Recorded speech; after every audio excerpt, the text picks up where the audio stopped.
Welcome to Mistakes Well Handled, where real people share real mistakes and the lessons that actually matter. Mistakes Well Handled is a 30-minute conversation built on three truths: regret, what went wrong, revelation, what it taught, and reality, how it changed life or work. We explore one professional mistake and one personal mistake, hearing the unsanitized stories from leaders within the industrial space. I'm really excited to introduce our next guest for Mistakes Well Handled. This guest, I think the audience, you're going to really love some of the great insights that Janel provides. So I'm very excited, and it's my pleasure to introduce Janel Penaflor. I'm also here with David Watts, our first guest from our very opening episode. We love David's podcast so much that we've invited him to join as a co-host for this one. So, David, if you want to say hello, and then we can pass it over to Janel to say hello. Hello, everyone. Hello, everyone. Pleasure to be here. Welcome, Janel, and welcome back, David. So, really, just to kind of take this from the top, Janel, we obviously spoke before this podcast, and we had some really interesting discussions about your career and how things started for you and what the motivators are. I guess, we'd love to just know a little bit more, I think, for the audience in particular, sort of who you are, where you're from, and perhaps, how you actually found yourself in health and safety as well.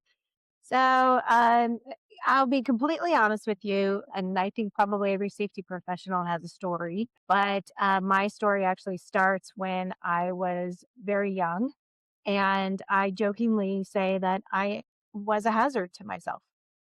I was that kid that was, here, hold my juice box. And if you could do it or try it, then I was the one that was probably trying it and climbing up it or causing mischief with it, much to the distress of my family. And because I was kind of risk bound as a child, I also spent a good amount of time in clinics and getting stitched up by medical professionals.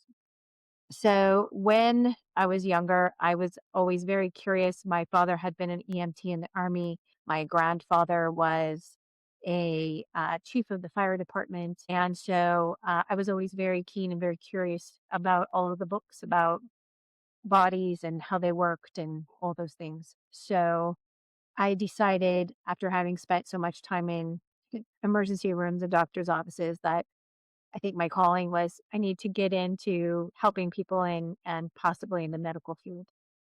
So fast forward to right after high school, graduated 2 weeks out of high school, went into a really, I would say, intense hospital-based radiology program. And to date myself, the first MRI unit came to the United States in Lutheran Hospital in Colorado. And I was in the program to go to school to become a radiologist in MRI, specializing in that because it was the new technology. What I found while in medical school was that I got really attached to people. I hit it off well with them. I would make friends with them. And I didn't like watching them be in pain, and they didn't like saying goodbye to them. And so I decided, after about 2 years of this intense program, I think I need to pivot. I think I need to go and prevent this from happening to them instead of repairing them after the fact. And so I changed my direction of my career and my schooling to occupational health and safety. Went down that path, and 36 plus years later, here I am. Interesting. I really like the sort of genesis there around your connection with people. I can see how it must be quite challenging going into kind of a medical program and seeing some of the one-to-one impacts that medical tragedies and challenges have on people and their lives. Yeah, really, really, really interesting to kind of just hear that genesis story. So one of the big parts of this show is to provide the audience with a true sense of the journey that people have been on to achieve their success. And I know you've got, a very extensive career, which is storied with lots of great insights to share. And I'm excited for us to kind of delve into those. But the element that, I particularly like about the show is actually delving into some of the personal mistakes that people have made that have helped kind of shape them as individuals and their careers more broadly as well. So with that in mind, I would love to really just dive into any personal mistake that sort of comes to mind from your perspective? I would say a regret that I have as I'm a mom. I have two boys, two absolutely brilliant boys, and my boys are both what we call on spectrum. They're spectrum children. They both have autism. They're very high functioning. And as a parent, when you first start becoming a parent, you're kind of getting your feet under you and trying to learn, how do I do this? How many ways am I going to screw them up? Kind of a thing. And one of the mistakes that I made early on was that they share the same clothes, they share the same food, they share the same room. And I started to treat my children very much like each other. Didn't begin to identify and recognize the differences in the way that they received information in the world and the way that they responded to the information that they receive. So it's already, I won't say challenging, but it's already difficult to be a parent, just a new parent. And then you add that you have a spectrum child on top of that, and they process information differently and they hit milestones differently as children. But then I kind of lumped them together and assumed, I guess, early that they would do the same things, that they would respond the same way, and that the way that I talked to and responded to one child is the same way I should have responded to the other. And that regret, because it it helped one child to thrive and one child felt a little bit left behind, I think, because he wasn't really resonating with how I was trying to communicate with him, because he was receiving information in a totally different way. So once they got a little bit older, and once I started to recognize how very different their personalities were and how very different they received and processed information, then I actually went back to school and got a psychology degree so that I could learn how to be a better parent, I guess, for them to be able to successfully navigate the world and not get beat up by it, if that makes sense. Mhm. When you have autism, and especially in, I would say, not just in the autism, any child that goes into a environment where there's a bunch of other kids, they start to establish, that mammalian brain starts to establish that hierarchy of who's the strong and popular ones and who's the ones that are a little bit weaker, and like they start to categorize whether they're trying to or not. That's just human behavior. And so when my children, who are both, they have Asperger's, so they don't see like body language or facial expressions. And when you use sarcasm with them, they just look at me like, I don't understand why they're being mean, right? So I would have to advocate not only for them with other children, because children like to be mean and bully sometimes. And I would also have to advocate for them with teaching stuff and Mm. with other adults, because they would form opinions and biases about my children based on their perception of how they should act or how they should behave.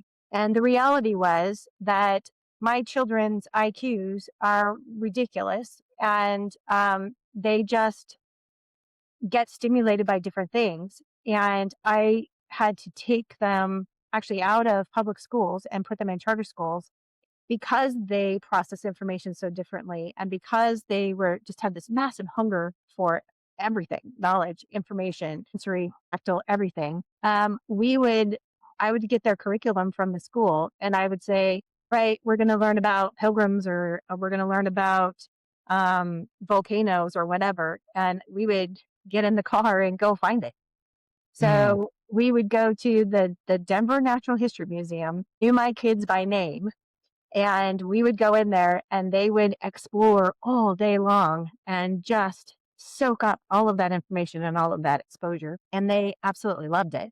We drove to South Park. We drove to the ocean. You want to learn about the ocean? Get in the car. Let's go to the ocean. So I was very blessed. I was able to stay home with them, and I was able to really start developing them and start relating to them the way that they received information. But it took me a while to really identify that and to lean into that. And then as a mom, to figure out I have to upskill myself to even be able to meet them where they're at. Because quite honestly, by the time they were both 10, they were wicked smarter than me. And then had to bring in professionals. But I'd say the biggest regret was that I didn't start earlier with that I didn't recognize it earlier. And when I started in safety and when I started in my career and everything, all of that experience, I always say my kids taught me way more than my college educations could have ever taught me. They taught me about how to relate with people. They taught me about how to see things through their eyes, how to always be curious, and that when you say something or you respond in a certain way, that everybody takes it differently and you really have to build those relationships and you really have to understand how am I communicating and how are they receiving? And is it effective? Yeah, I think it's really interesting the sort of journey that went on there. I know when we first spoke about this, you'd sort of touched on how you had evolved as a parent, but also as a person. Were there any particular moments that's come to mind that really kind of brought this home? You know, maybe the gap that you felt that you had, or even just the difference you saw across your children. Yes, my oldest son, he is really good at, I would say, playing school. He's somebody that does exactly what you ask him to do. Exactly. He was the one that was lining his cars up so they all faced the right direction and making sure all the blue ones were together and all the red ones were together. And he was very particular about how things were in his world and how he received information. And he always was, I need you to show me and then I need you to watch me and see if I did it right. And then he would take it and he would take it to levels you never even thought of. My youngest, his brain processes and he almost becomes obsessive about certain things. And I have lots of stories about different things that he's done and different things that his brother has done. But when I really realized it was when my oldest son, he does something that's called hyper focusing. And when he gets in tune to something, he'll become so hyper focused. You could literally set a bomb off next to him and he would be absolutely oblivious because he's so in tune. And his big thing is mathematics. Not my thing. That's his king. He's very much into mathematics. And right now he has a doctorate in mathematics. That's how much he loves it. My youngest, his happy place and where his strengths are were in music and in arts and those kinds of things. Not that he couldn't do those things, but that when I talked to some of the specialists and things that I had helping me, like the gifted and talented communities and some of the psychologists and psychiatrists that leaned in to support, they explained to me that when you have these two highly gifted children, that they intentionally develop opposite one another, even though they may have the same strengths or more, so that they don't become competitive for the affections and attentions of their parents in that space. And that's what really kind of tuned me in and made me think about like neuroscience and how this works. But I guess you're kind of looking like for the big moment where was my failure? My failure in that space was one son would be hyper focusing and the other one had no fear and he would take off. And I would be so focused on trying to chase down the one that was taking off and manage the one that was a lot more chaotic and a lot more energy driven that sometimes I would neglect the one that was super focused and the one that behaved really well because he was easy. And as we got older, I found out that he was a little bit resentful of that because his brother was getting so much of my attention and it was because he was being bad. And he thought that because he was being good, that he should also be getting attention. And I realized that I was unevenly parenting my kiddos and not giving them the love and the support that they needed in the way that they needed it. And so that was a bit of an aha moment for me. It's really a big challenge, isn't it, for parents in terms of not being perceived to favor any children. I think all parents can kind of relate to that. I'm sure there isn't a single parent listening to this that doesn't relate to, you know, the sort of politics of being a parent and trying to remain balanced and not be perceived in any way favoring one of your children over another. I guess just in terms of your experience and how you kind of reflect on this, bringing this sort of home, how would you approach this completely differently, given what you now know, having actually been through the experience of parenting your children?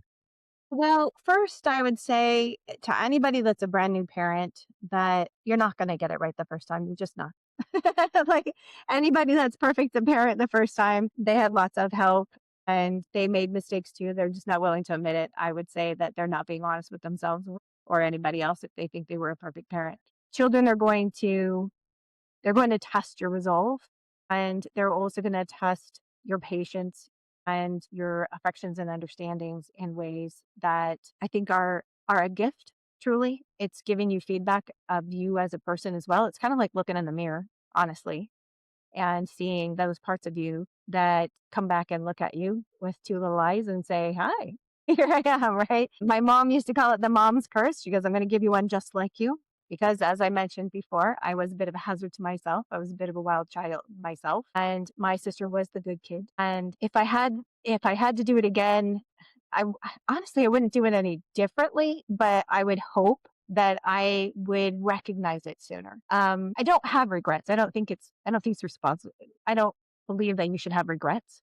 I think that everything in life is intended to teach us a lesson and that we need to take from it all the positives that we can and to take those curiosities and to take those lessons and pass them forward. So what I would say is that I would try to pass that knowledge along to my boys and to their wives and say, this is a really key thing that I learned. And I know you're going to learn the same in your own way, but you can ask them how they felt about it and how it impacted their childhood and their development. We kind of chatted about Chase Hughes. He's someone that I follow and I get a lot of information from his neuroscience stuff. And he describes it as when you're growing up, everything that you experience, good, bad, and otherwise, it stays with you as you go into adulthood. And he calls it putting it into a backpack. Mm. And you carry that backpack with you. And whether you're aware of it or not, it's impacting your behavior and it's impacting your responses. And it comes out in your body language, it comes out in your speech patterns, it comes out in the way that you handle conflict. And that really resonates with me because I had the experience that I had with my boys and What I had to learn and I had to teach them how to recognize that in others. what's the, age difference between your 2 boys? So you're gonna laugh at this one. We were very timely. They were due on the same exact day, 2 years apart, and the youngest one was actually a twin. His twin didn't develop, and he was born early. So he is, yeah, they're both September babies, and they're 5 days apart. Well, 5 days shy of exactly 2 years apart. And how old are they now? My oldest is now 30, and my youngest is now 27. What a wonderful journey. Yeah, yeah. So I can tell you that they did live through the experience of me and my bad parenting, and we are very, very close. Yeah. And how old were they when you think you recognized the Asperger's? Oh gosh, from the moment they started crawling and walking and talking, honestly, and as a parent of someone, this I don't know any different, right? This is how my child is, and I love my child exactly as they are. And until you get out into play groups and until you get out into a world that tells you that this is not how they're supposed to be, they're perfect and they're still perfect. And when you get out there and you see that my child is walking sooner, they're talking sooner. My youngest, he went straight from doing army crawls to flat out running. And his one of his therapists used to say he was either flat out or out flat. He was 100 miles an hour and then he would just stop, drop, and sleep. And I have actually an entire picture photo album of all the strange and unusual places that my child would just crash. It was just like, it's time for tired. I'm ready to take a nap. So, but yeah, from a very early age, I would say, but you don't know until somebody tells you, hey, your kids are a little bit different. And then you start to look at them like, what are they? They're perfect to me. Yeah, and I have to imagine there's a period of time that there's maybe even some level of denial, right? That, So like, they're different, but it's like maybe they're just original, not absolutely. Yeah. And right? I always say that they're exceptional. My kids are always exceptional. And I wanted the world to be able to see them. Sorry. I imagine through your eyes. Yes. And their father didn't always share that, which is why we stopped being together. It was difficult for him to process that his children were different than what he knew. And he treated them differently also. And so I took him in, said that's not okay, and was a single mom for quite a while. Excuse me. No, no, take your time. I just wanted to say thank you for sharing that and opening up. And I think it's something that anyone listening can can really take sort of learnings and solace from as well. It's a really human experience. And obviously our children are our most precious relationship. Totally understand how it's really emotive. They get me every time, those little boogers. Yeah. And it's just, I think it's, you're going to mess up. You know that you're not going to be a perfect parent.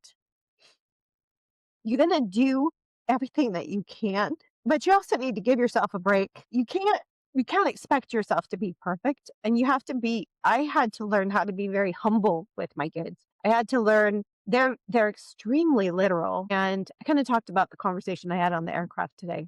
I was talking to a gentleman and I explained to him that we have what we call brutal honesty. I have to have the truth from them so that I know how to help them. And especially for Asperger's kids, they say what's on their mind. They say exactly what comes to mind. And you have to be able to receive it well, because they don't understand that they may be saying something that is offensive, or they may be saying something that's not politically correct. And if we were talking about television shows, I don't know if the UK has something similar to the Big Bang Theory, but anybody that's related to the Big Bang Theory, I used to joke that it was filmed in my living room. I literally have a Leonard and a Sheldon that lived in my house. And so having to help them with, how do you process emotions? How do you recognize facial expressions? How do you respond appropriately? And then also, how do you deal with your intellect? My oldest son, he wasn't allowed to answer questions in math class because he was taking college courses in 4th grade. And so he would have to take his math in the hallway with no instructor by himself, and then go and check with the professor later and see. And I would have his teachers come and tell me, I can't let him answer because I literally have to have him explain it to me in the back of the class. So it's carried him very far and he's doing very well. But how do you help your child process that, right? I'm not allowed to stay in my class with my peers and do work because they don't like my answers. And then also, how do you temper the arrogance that can come with that and help him stay humble? Because it does come very easily to him. And I will tell you, one of the things he did, and I was like, you're going to get yourself in trouble. When he took his ACTs, he took it multiple times because he wanted to hit a perfect score multiple times. And he did. And it was before he was allowed to take the ACT because he wasn't old enough yet. But when he did standardized testing, because in the United States, we do standardized testing to place kids, and they had him do mathematics in standardized testing. And I think it was 6th grade, he answered all of the standardized test questions in proofs and he handed it in. And I was like, why did you do that? And he goes, well, because I can. And it's like, no, you just needed to answer the question. You needed to show your work and answer the question. And he said, I did, but I answered in a proof. And that was he thought it was hilarious. And I said, well, they can mark you down for that. But just kind of tempering some of the arrogance that comes with that kind of intelligence as well. That was also a bit of a challenge. And then helping them to navigate with each other. This one is very talented and he gets a lot of attention and he gets a lot of accolades because he plays school well. And the other one has strengths in other ways. And so he becomes kind of defeated, or feels like everybody's giving his brother attention, or that he gets a bit of imposter syndrome also of, I don't think I'm smart enough. And I regularly had to show him, you do realize that I had to have my IQ tested just because everyone kept saying, there's a magic pill for ADHD and all this kind of thing. And I really didn't want to just medicate my kids into submission or into fitting into the box that society wanted to put them into.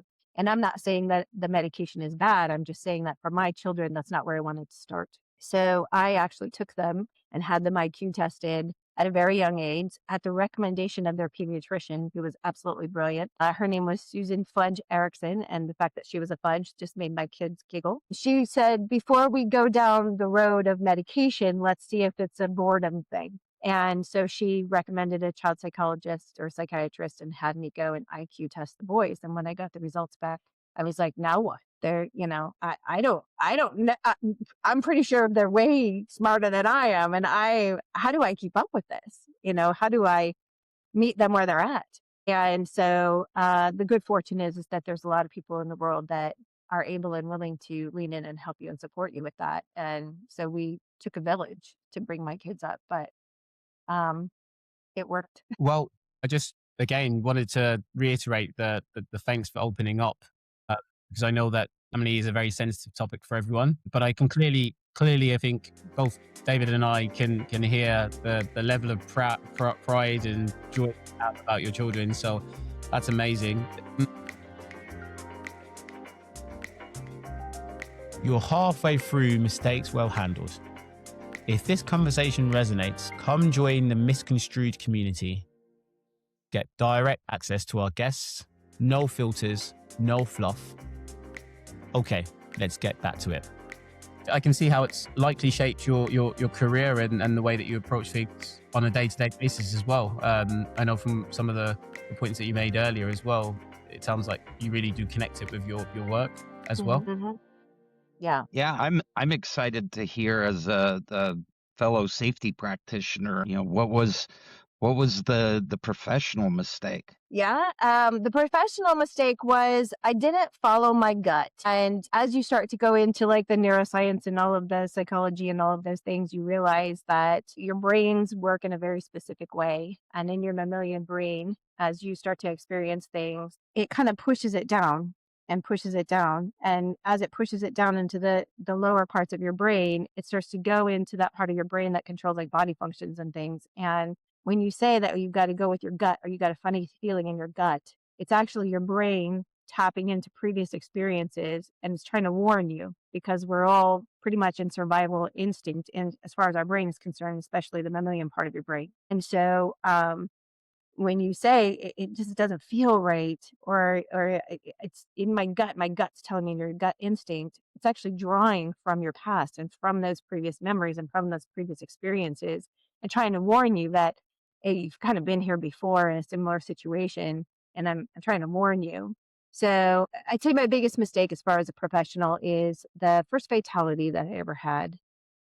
And after that fatality, I did what most people in our profession, David, do, and that is we react. It can't ever happen again. My gosh. And it's almost like I call it the ban all knives approach to safety. This thing happened and we never want it to happen again. Someone got cut. And so we never want anybody to ever get cut again.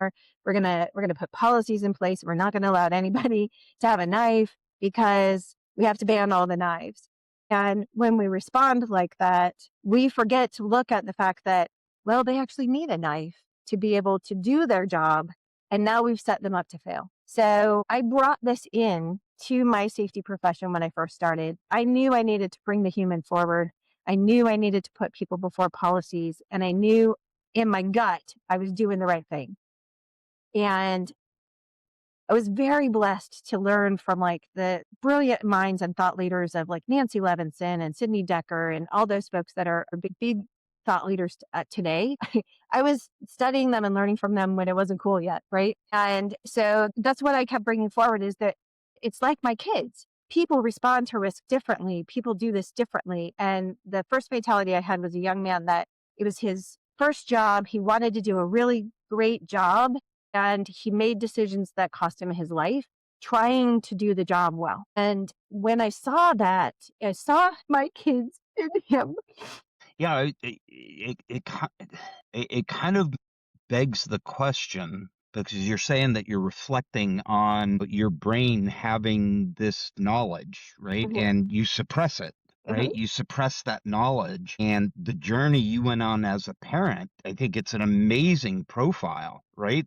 That like in this fatality investigation, you were able to draw on I don't think anyone would ever draw that parallel, right? Like they would never make that connective tissue between your background, the trials and tribulations and the challenges and the blessings of having children on the spectrum. And for you to, to be able to come here today and draw that connection, I think that's brilliant, right? And it's brilliant that you've used that to serve your career. Yeah. And I'd say I didn't respond the way I wanted to respond to it. I saw my children in him and that scared the hell out of me, honestly. And so I was like, maybe I'm doing this wrong. Maybe all this is not the way I'm supposed to do it. Maybe I'm supposed to do it like everybody else does it. And maybe I need to be a cop and I need to tell them you'll follow these rules or else. because as a safety professional, you take a certain amount of responsibility for the people that are in your charge. And so you're devastated when something happens to them and you take it personally, just like you take it personally as a parent when something happens to your child. Like, how did I miss that? Oh my gosh, how did they get sick?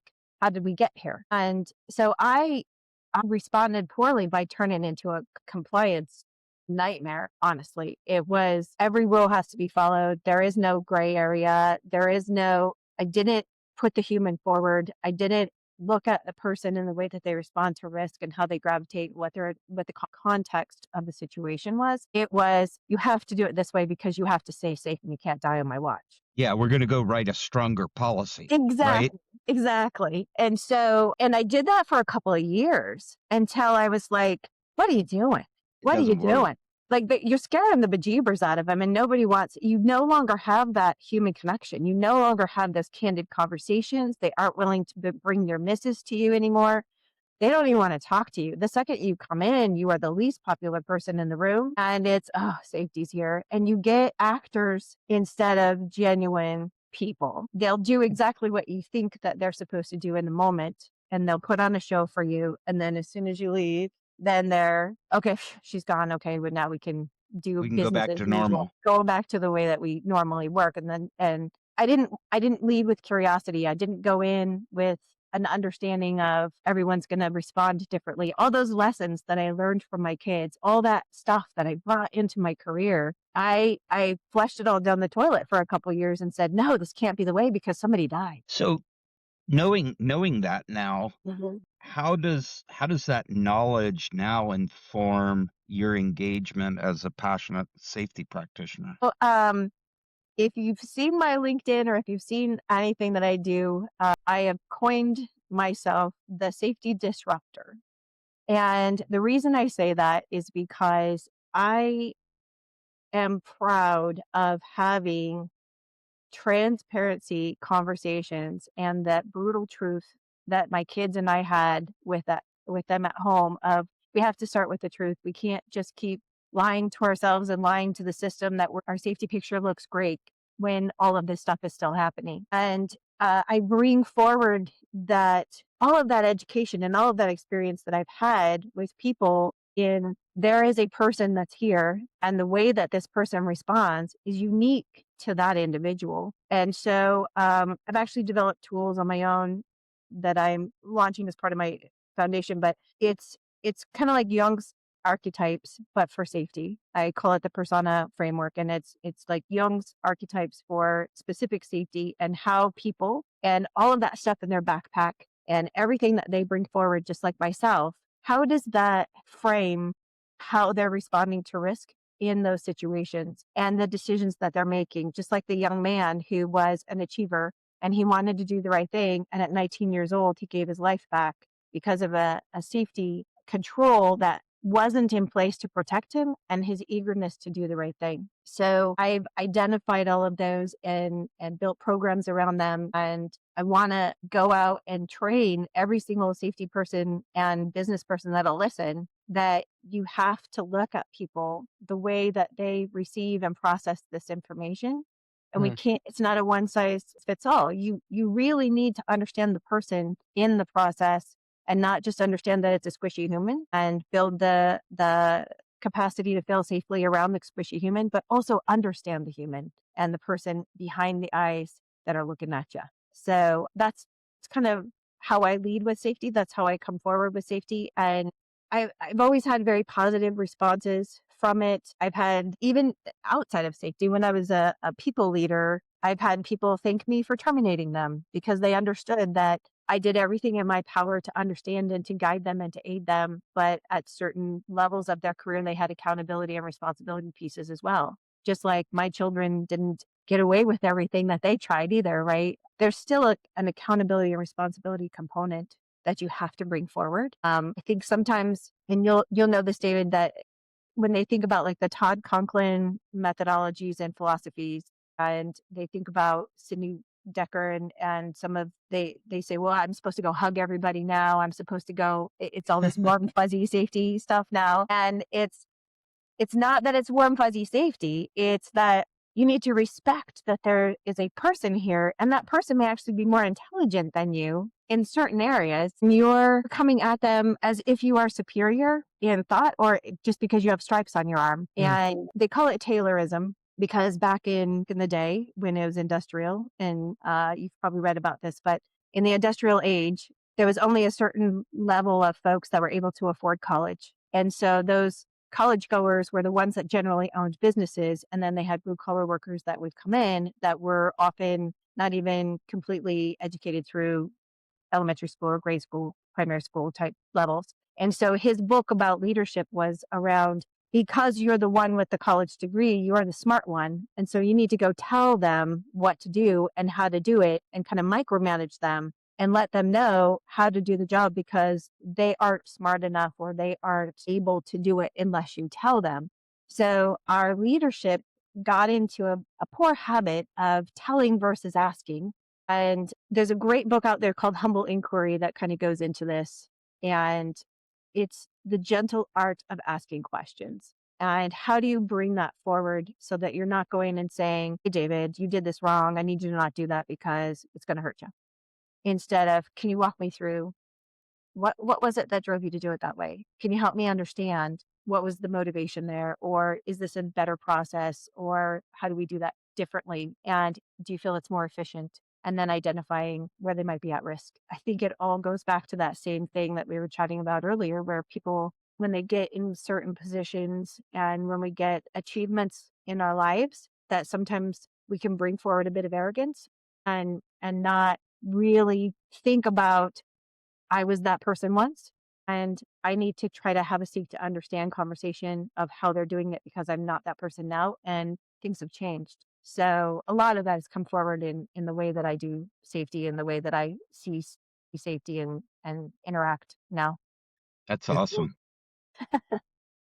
Just gonna say exactly the same thing. It feels like with both experiences, you've really cultivated a clear sense of sort of compassion, empathy, and understanding, and that those seem to be your sort of superpowers in terms of how you approach safety. It's not So always well received, though. I will say, you go into environments. So I've worked in some pretty rough environments. And for whatever reason, we still have a lot of biases in our world. We have biases against certain ethnicities, against certain sex orientations. There's biases out there all over the place. But there's also biases in business of, I'm the owner, I'm the business owner, I'm the boss, I'm in charge, and you'll do what I say. And those biases and those methods often lead to conflict because you're trying to earn money, and we understand that you're trying to earn money, but you're talking out two sides of your mouth here. You're saying safety first, safety first, safety first. And I've called BS on that so many times to so many businesses where I'm like, you say safety first until, and then why don't you start with the truth? You are here to make money. And yes, we understand that you need to make money, but the only way that you make money is to respect the people that are out there doing the work for you to be able to make the money that you're making. And the way that you respect them is you earn their trust by providing a safe work environment and providing a safe place for them to be physically, emotionally, and mentally safe to do the job that you're asking them to do. And then, like they figured out at Alcoa, they'll give you what's called discretionary energy. They'll go above and beyond for you because they respect you as a leader and they respect that you have their back, and that if they come to work, they're safe, that it's a safe place to speak up, that it's a safe place to, like your podcast, is start crying. It's a safe place to be transparent and to be your own self.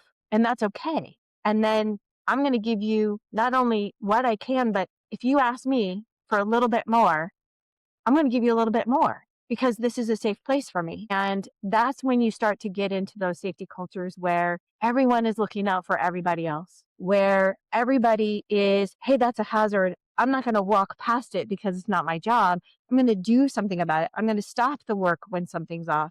That's when that magic happens. But to get to that place and to help leadership and to help, I call them managers, to get a manager into a leadership headset, they got to get their minds in the right place. They have to get their hearts in the right place. And when they lead as a manager instead of somebody that sees that these people are my responsibility, and that anything that happens to them impacts me, not just financially.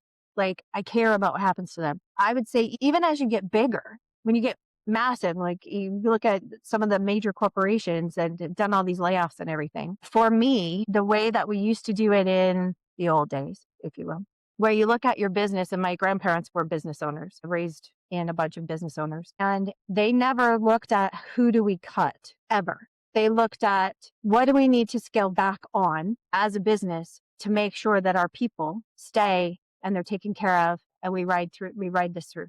It was never who do we cut out? Never. It was always, well, we can take out the Christmas party, we can take out our bonus structure, we can, take this money or whatever, this equipment is old, we could sell it, we could whatever. They were always looking for ways to maintain, but I also bring that forward because both of my grandparents lived through the Depression. So it was always about, where do I find money to protect the people? As a corporate America, I think we kind of lost sight of that a little bit. And that's why in safety, I try to make sure that we shout it from the rooftops, if you will, that it's not about the policies and it's not about the procedures, it's about the people. Absolutely. So I guess in closing, is there sort of one sentence that you think of as sort of a truth that you would share with someone who is either, in the midst of making similar mistakes to the ones that you described, or has just made any of those mistakes and wants to find a way to sort of mitigate or manage those mistakes? I know what I would say. What would you say, David? What would you say? I would say give yourself grace, Yeah, right? yeah. The safety profession is one that, like you spoke very eloquently to, that like we we take it as it is our charter to Mm-hmm, look out for these people. mm-hmm. And, you know, there is just no accounting for all the myriad of things that are outside of our control, both as safety professionals, as company owners. And, we have to acknowledge that mistakes can be made. People are, injuries are going to occur. That's not a very popular speak amongst safety professionals, but the David, trades, zero, David, zero.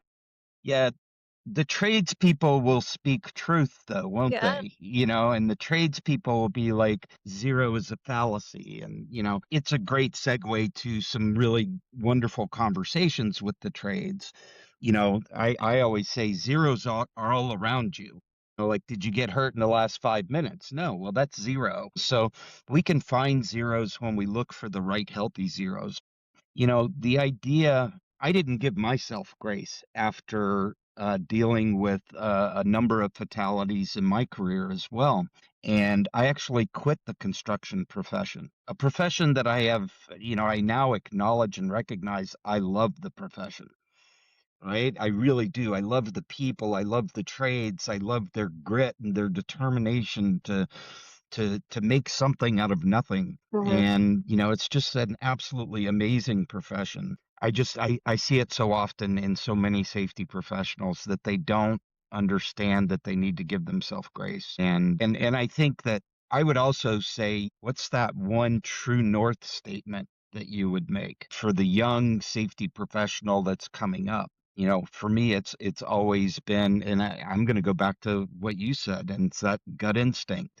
If you're a passionate safety practitioner, lean on those gut instincts, right? Lean on those intuitions that you may have learned that lesson earlier in life. You just haven't acknowledged it or recognized it yet. I think today's podcast was brilliant. I just love how the two stories, the two different mistakes made really enhanced your journey, and now you're taking it to the next level through your Thank you. programs and your work.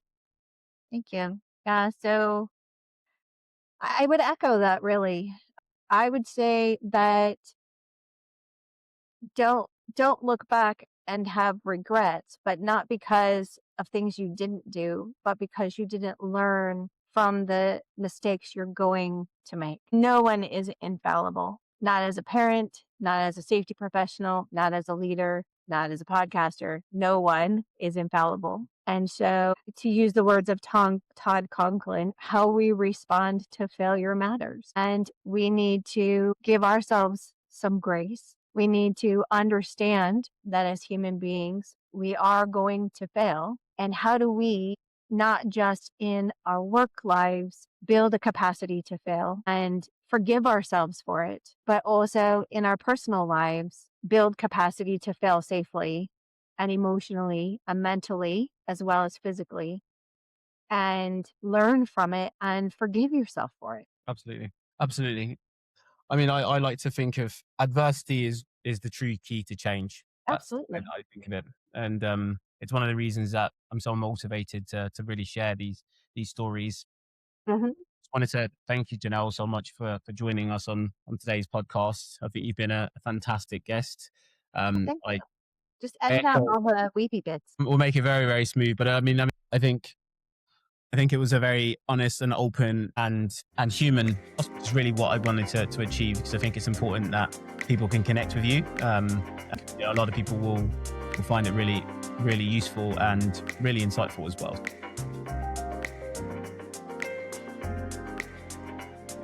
Today, we talked about mistakes, what they reveal, and how they stay with us. If you want to go deeper, join the Misqonstrue community for members-only access to our guests and extended insight. Until next time.